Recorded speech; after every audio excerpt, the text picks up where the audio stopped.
I'ma fuck up my life. I'ma fuck up my life.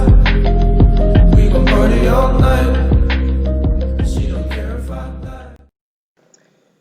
Bueno, buenos días, buenas tardes, depende a la hora que me vean. Este es un video que, como lo he estado haciendo en las últimas clases, también lo estoy subiendo a YouTube para aquellos alumnos y alumnas que no tengan acceso a la clase virtual que estamos haciendo los días jueves.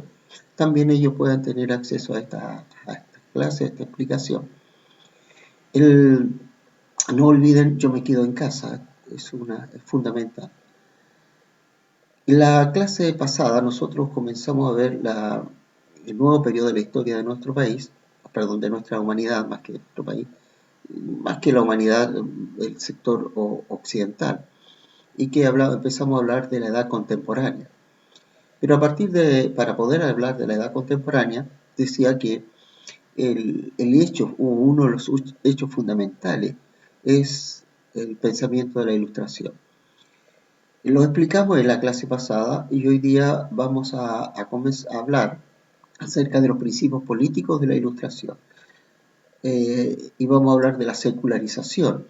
En los principios políticos de la Ilustración, si bien la Ilustración abarcó diversas áreas del pensamiento, uno de los ámbitos más desarrollados y por sus exponentes fue la política.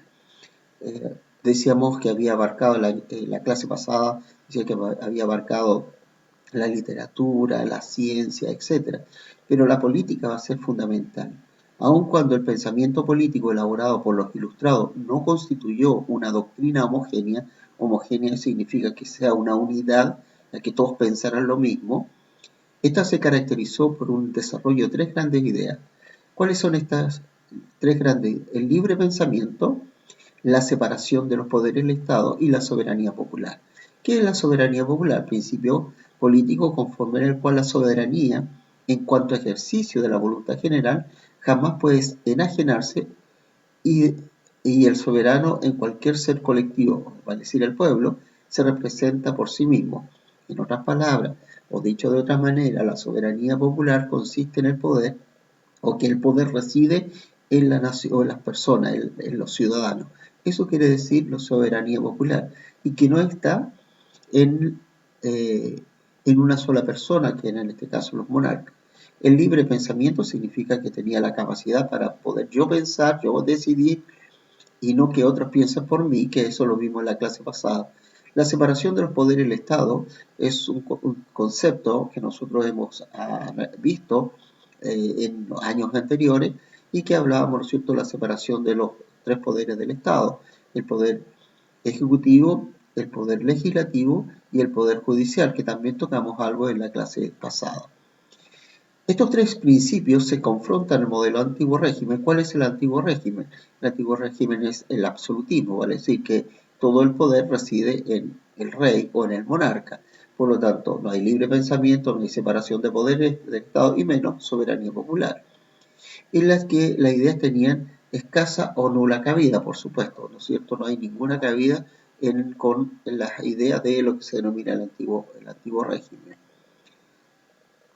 Los ilustrados fundamentaron sus ideas políticas en la existencia de ciudadanos libres, o sea, ciudadanos libres e iguales, que significa que yo tengo libertad para pensar que todos somos iguales, que no hay una diferencia de clases sociales, eso estaba de alguna manera diciendo, y que todos son iguales ante la ley.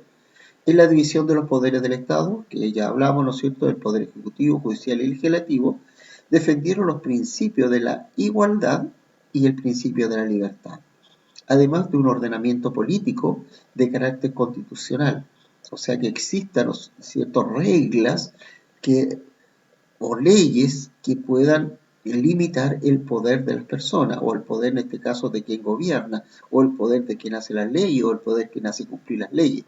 O sea, es decir, un reglamento, algo escrito, algo reglado, ¿ya? Y de eso lo que se denomina, y ahí aparece el concepto, ¿no es cierto?, de la Constitución. Y de hecho nosotros hemos hablado como país mucho acerca de la Constitución. El 25 vamos a decidir si queremos una nueva o no queremos una nueva Constitución. algo escrito y acordado según lo requerido por la soberanía popular. Por eso, ¿no es cierto?, va a ser tan fundamental qué es lo que nosotros vamos a decidir. O sea, ¿es la constitución que nosotros queremos de acuerdo a nuestra soberanía popular o a lo que el pueblo quiere o es a lo que algunos quieren? Estas ideas proponían configurar un nuevo orden social, político y cultural en el cual la participación, o sea, que todos participaran, el libre pensamiento y la existencia de autoridades basadas en reglas comunes y conocidas para todos, fueron los principios fundamentales de la vida en comunidad. Eso es más o menos lo que eh, tenemos, ¿no es cierto?, para lo que estamos haciendo, ¿no es cierto?, en esta clase.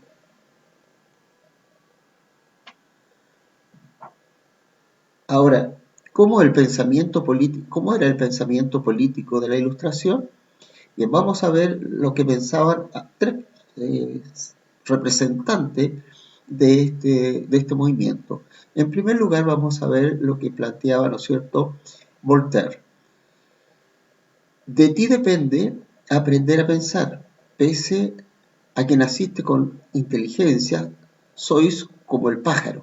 Os tienen preso en una jaula de la Inquisición y el Santo Oficio ha cortado, las alas, pero éstas pueden crecer. Él no sabe geometría, puede aprenderla. Todos los hombres pueden instruirse, atreveos a pensar que es vergonzoso poner vuestra alma en manos de otros. ¿Qué es lo que está diciendo? Aquí en aquel momento existía por la Iglesia Católica lo que se llamaba la Inquisición y el Santo Oficio.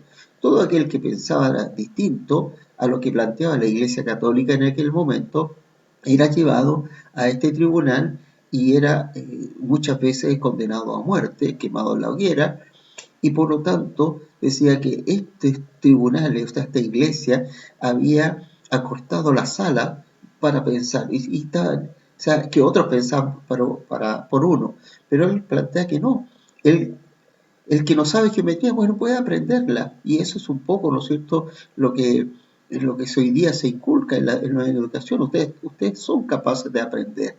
Todos los hombres pueden instruirse, todos. Por lo tanto, atreveos a pensar, o sea, piensen que no es vergonzoso poner nuestra alma en manos, que es vergonzoso, perdón, poner nuestra alma en manos de otros, o sea, que otros piensen por uno.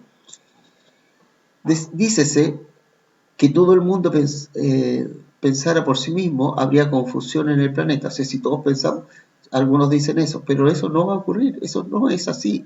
Ocurrirá lo contrario. Los tiranos del pensamiento son los que han causado gran parte de las desgracias del mundo.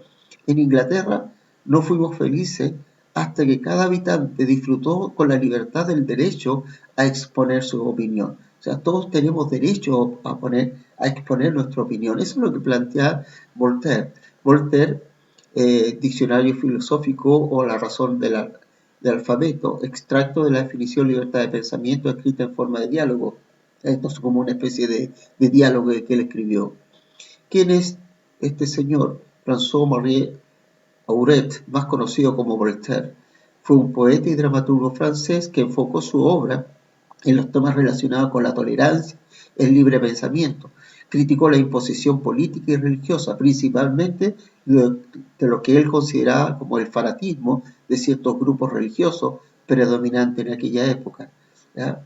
Y por lo tanto, él se opone y él plantea la libertad de pensar, el derecho de pensar. Vamos a ver otro pensador, en este caso Montesquieu.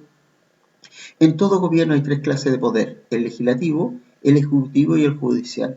Cuando los poderes legislativo y ejecutivo se unen en la misma persona o en el mismo cuerpo de magistrados, no puede haber libertad, pues el mismo monarca o el Senado podrá dictar leyes tiránicas para imponerlas de manera tiránica.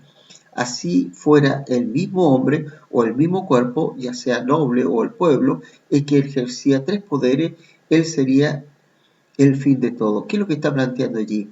Está planteando que de la separación de los poderes del Estado, que no pueden estar concentrados los poderes del Estado en una sola persona, porque de lo contrario gobernaría en forma tiránica, porque es el mismo que hace las leyes, es el mismo que hace cumplir las leyes. por lo tanto sería una tiranía. Si fuera el mismo hombre o el mismo cuerpo, que sea, ya sea noble o el pueblo, el que ejerce los tres poderes, él sería el fin de todo. O sea, si le entregamos a un solo, o por ejemplo al Congreso que hiciera todo, sería tiranía. Aún dice, si el propio pueblo tiene estos tres poderes, también sería tiranía. ¿Quién es este Montesquieu? Charles-Louis de Condal, barón de Montesquieu, fue un filósofo, jurista e ilustrado francés que dedicó al estudio de las características de los gobiernos y el Estado.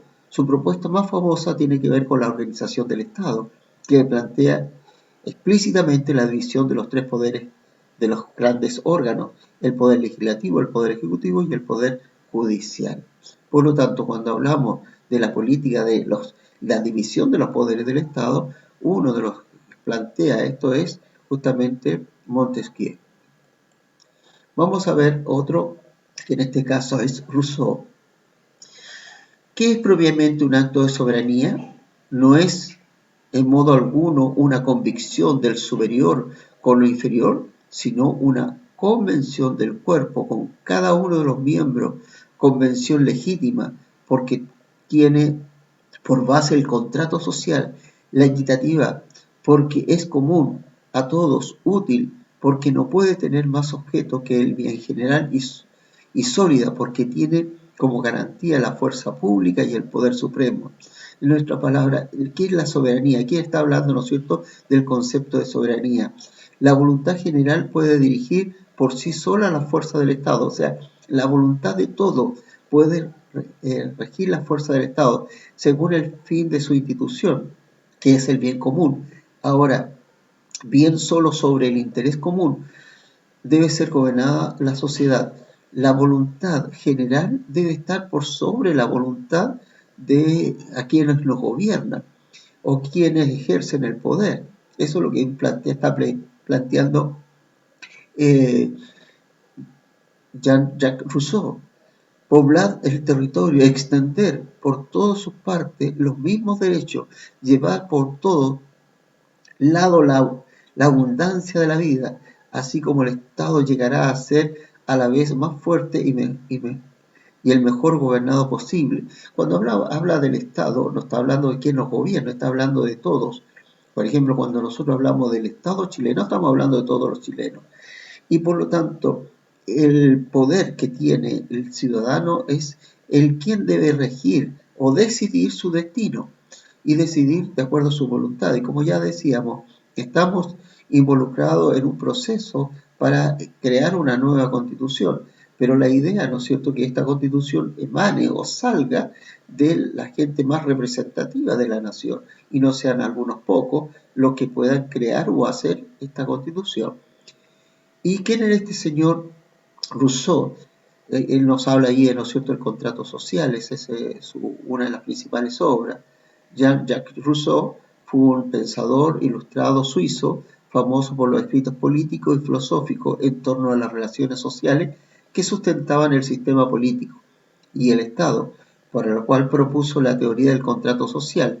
En teoría se basa en la idea que existe un acuerdo social implícito entre los seres humanos que entregan ciertas seguridades a la persona a cambio de establecer una serie de normas, deberes y derechos que son regulados por el Estado y que contribuyen la base de la sociedad.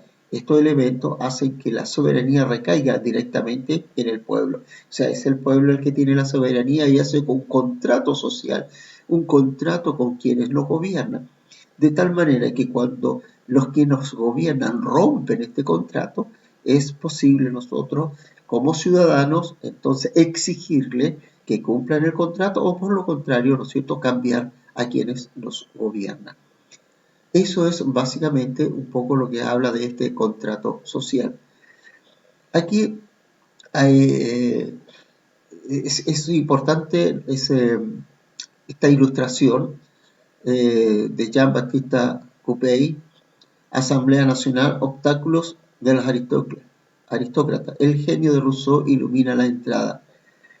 ¿Quién fue este señor? Fue un pintor francés del periodo ilustrado que participó en la Revolución Francesa. En esta obra representó la influencia ilustrada, especialmente Jacques Rousseau, en los acontecimientos políticos, sociales que vi en los primeros años de la Revolución. ¿Qué está diciendo? Si ustedes se fijan, es un espejo, es una luz, ¿cierto? El pensamiento de Rousseau es una luz que ilumina, ¿ya? Ilumina digamos, lo que podría ser allí un edificio de los gobernantes, o sea, y que estos caen ante la luz del conocimiento. Esa es más o menos la idea, la idea, ¿no es cierto? Por eso también el concepto de ilustración. Ilustración no solo de ser ilustrado, sino de la iluminación. Algunos le llamaron la edad de las luces, por esto, por esta figura que aparece allí, ¿no es cierto?, iluminando el conocimiento, iluminando todo. Por eso era tan importante el uso de la razón. Veamos ahora la secularización y vamos a ver en qué consiste la secularización. La secularización de la vía política, social y cultural. Las nuevas formas de conocimiento que se desarrollaron en la Ilustración buscaron oponerse a las interpretaciones basadas en doctrinas religiosas, que eran predominantes en la época. Todo se explicaba a pesar, ¿no es cierto?, de que había habido una abertura o una apertura en el periodo anterior que se ha llamado la Edad Moderna, que hubo un cuestionamiento a la Iglesia Católica, pero recuerden también que nosotros vimos que la Iglesia Católica hubo un proceso de reforma interna y mantuvo su predominio, principalmente la influencia de los papas y la influencia de la Iglesia en general. En este caso, en la reforma religiosa que había iniciado Lutero llegó a Francia, pero posteriormente fue eliminada. Por lo tanto, la Iglesia se mantenía firme en Francia y en muchos otros territorios de Europa. En América no había entrado tan fuerte porque estaba prácticamente prohibida, o sea, no prácticamente estaba prohibida, porque los reyes españoles eran reyes católicos, por lo tanto a América no entra la reforma. Entró a Estados Unidos porque los colonos que llegan allí eran colonos reformistas, pero la Iglesia Católica aún mantenía su fuerte predominio en Europa y de ahí, ¿no es cierto?, que los ilustrados van a estar en contra de las doctrinas religiosas que eran predominantes en la época. Los pensadores ilustrados situaron al ser humano como la base de la nueva forma de pensar. O sea, el ser humano era todo, fundado en la razón, la ciencia y la búsqueda de la realización de proyectos, el proyecto de libertad, el proyecto de progreso y la cultura laica. Este proceso iniciado con el humanismo renacentista, cuando hablamos de cultura laica, esta cultura no influida por la Iglesia, principalmente la Iglesia Católica Apostólica Romana. La gradual desaparición de elementos religiosos en explicaciones, en signos, en valores, en comportamientos, se le conoce como secularización. Entonces, ¿qué es la secularización? Es el proceso en que disminuye la influencia y las atribuciones de la Iglesia a la vez que aumenta las del Estado y la sociedad civil. O sea, la Iglesia pierde poder, ahora la importancia es más el Estado, el poder de las personas, más que el poder de la Iglesia Católica. Este pensamiento se le denomina secularización. El pensamiento ilustrado impuso así una disminución de la influencia religiosa que prácticamente en prácticamente todas las áreas de la vida social y cultural, en todas las áreas, en el área del pensar, en el área de la ciencia, en el área de la educación, que va a ser importante porque la educación básicamente está basada en conceptos religiosos, entonces había que secularizar la educación, o sea que la educación no estuviera influida o influenciada por los conceptos religiosos, sino por este nuevo pensamiento. ¿Cómo afectó esta ilustración al proceso de secularización en el periodo? Vamos a ver algunos documentos. Todo ha sido discutido, analizado, removido, desde los principios de la ciencia hasta los fundamentos de la religión, revelada, es decir, revelada desde el problema de la metafísica hasta lo del gusto, desde la música hasta la moral, desde las cuestiones teológicas hasta la economía, el comercio, desde la política hasta el derecho de la gente y el civil. O sea, todo, ¿no es cierto?, había que secularizarlo, porque la música no era una música, digamos, distinta a la religiosa, todo estaba dedicado hacia la religión. La moral estaba regida por la religión, las cuestiones, la economía, el comercio, todo estaba relacionado con la religión. Este es un documento de Jean Leronc de Lambert, que fue un matemático y filósofo francés considerado uno de los máximos exponentes de la Ilustración. Vamos a ver otro documento. Lo que ocurrió en torno, este es un documento, ¿no es cierto?, de la época, el otro no, dice, lo que ocurrió en torno al 1700 no fue un deslumbramiento, sino un fenómeno complejo de rechazo y abandono de los sentimientos religiosos habituales, de distanciamiento de estos en nombre de convicciones, que en parte eran todavía cristianas, aunque en un sentido muy diferente y de ciertos aspectos cada vez más débiles, hasta llegar a ser casi nulo en algunos casos, o sea, distanciamiento de la religioso, principalmente de la iglesia. Esto es un texto de Alberto Tonetti, que ya es un historiador. Esta es una fuente primaria, ¿no es cierto? Y esta es una fuente secundaria. La primaria, recuerden, del momento. Con respecto a la Edad Moderna, el siglo XVI y siglo XVIII en Barcelona, es una crítica, ¿no es cierto?, que él hace. En este caso de acá, es un anónimo, es una fiesta de la razón de Notre Dame durante los años 1793-1794. Durante la Revolución Francesa empezaron a celebrarse fiestas cívicas, religiosas, en las que predominaba el culto a la razón. Por eso se utilizaron algunos símbolos de la mitología antigua, como la vestimenta o la diosa griega, Sofía, la diosa, ¿no es cierto?, de la sabiduría, eso significa Sofía, y en esta imagen se representa a la diosa acompañada de varias sacerdotisas de la filosofía. Si ustedes se fijan, ¿no es cierto?, allí aparece el concepto, la filosofía, que aparece ahí, la filosofía, esto es la sabiduría, la Sofía representada la sabiduría, y todo alrededor, ¿no es cierto?, rindiéndole culto a la sabiduría. Desaparecen las imágenes religiosas, ya no hay el elemento religioso, no hay vírgenes, no hay Cristo, aquí desaparecen los santos, sino los que están acá, ¿no es cierto?, son filósofos griegos, y aparece, ¿no es cierto?, un culto a la sabiduría. Eso es lo que trata de mostrar, ¿no es cierto?, esta pintura, que ahora el trono ya no lo ocupa la religión, sino que lo ocupa es la sabiduría. No es que hayan vuelto, ¿no es cierto?, a adorar a dioses, ni mucho menos, sino lo que está planteando es que la base central para ello va a ser la sabiduría o la razón. Veamos esto. Dice, el desarrollo del pensamiento ilustrado impactó en la ciencia, la filosofía, las artes y la construcción del conocimiento en general, elevando el racionalismo a un lugar primordial dentro de la cultura.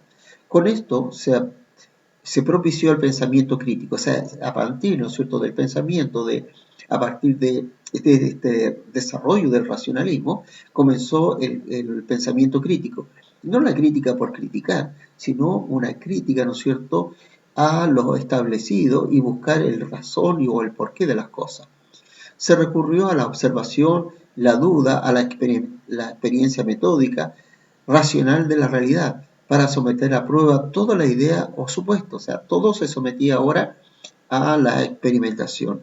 Así el pensamiento ilustrado se fue desmarcando de la fe y de la doctrina religiosa. Las posiciones en este punto fueron variadas. Mientras algunos promovieron la búsqueda de la religión que complementa la fe y la razón, o sea, unir, ¿no es cierto?, la religión con la fe y la razón, otros optaron el deísmo, el escepticismo, el ateísmo y el materialismo. Entonces acá hay un extracto de la definición de la enciclopedia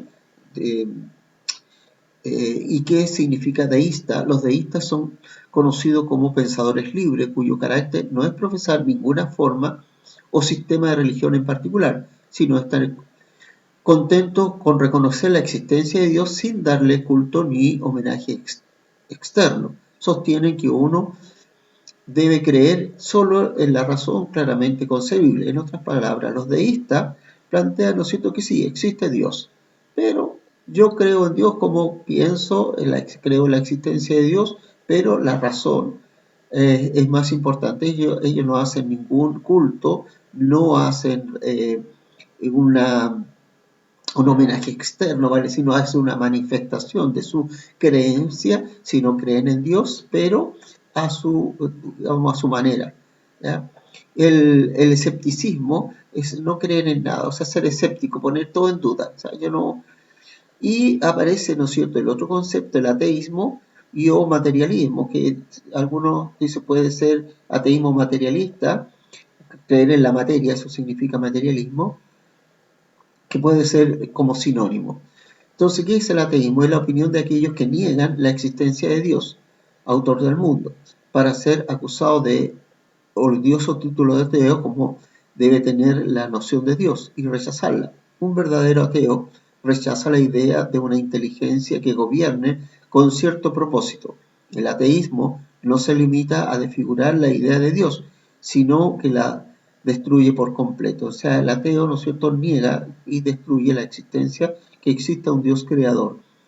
Los autores de esta obra, que es una enciclopedia, fueron famosos ilustrados franceses que buscaban sintetizar el conocimiento y el desarrollo hasta ese entonces en la que se encontraba, ¿no es cierto?, en la enciclopedia.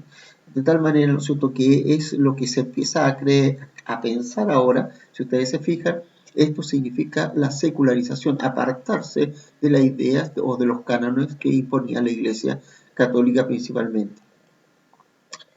Veamos finalmente un cuadro acá, ¿no es cierto? La portada de la enciclopedia es un grabado, vuelve a aparecer, ¿no es cierto? Desaparecen las imágenes religiosas y vuelven a aparecer estas imágenes relacionadas con la sabiduría. Si ustedes se fijan, no aparecen ángeles, no aparecen las alas que habitualmente tenían. Y el documento dice: despreciamos nosotros, ingratos a la naturaleza, esa madre común de todos los reinos, imaginamos, o más bien suponemos, una causa superior a ella, a la cual le debemos todo. No. La materia nada tiene de vil, sino los ojos grasosos que la desconocen su más brillante sombra, y la naturaleza no es una artesana de cortos alcances. Su poder resplandece por igual en la producción del más vil insecto y en la del hombre más soberbio. Juzguemos, pues, por lo que vemos, por nuestras investigaciones. No imaginemos nada más allá. Romped la cadena de vuestros prejuicios, armados de la antorcha de la experiencia, y tributa a la naturaleza el honor que se merece.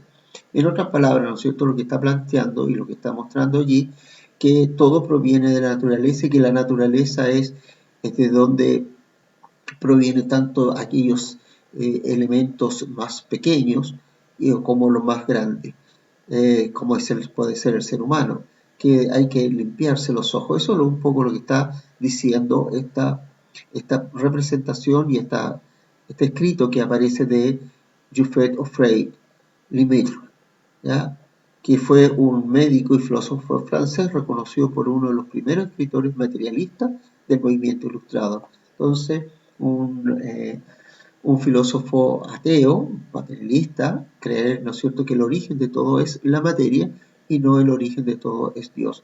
Esto es más o menos lo que se hablaba de la secularización.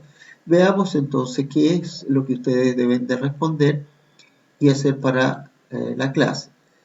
¿Qué relación existió entre la Ilustración y el proceso de secularización de esta época? ¿Qué relación existió entre lo que hemos estado viendo, el pensamiento, y este proceso de apartarse de Dios? Aquí tiene que ver el uso de la razón y tiene que ver, ¿no es cierto?, la que hasta ese momento imponía la idea de la Iglesia Católica Apostólica Romana. Entonces, ¿qué es lo que era la secularización? Les repito algo que ya les he dicho en otras ocasiones. Hagan solo la actividad relacionada a la clase y no busquen otras cosas porque a veces el Google no le va a dar la respuesta que a esta pregunta. Así que nos vemos en la próxima clase.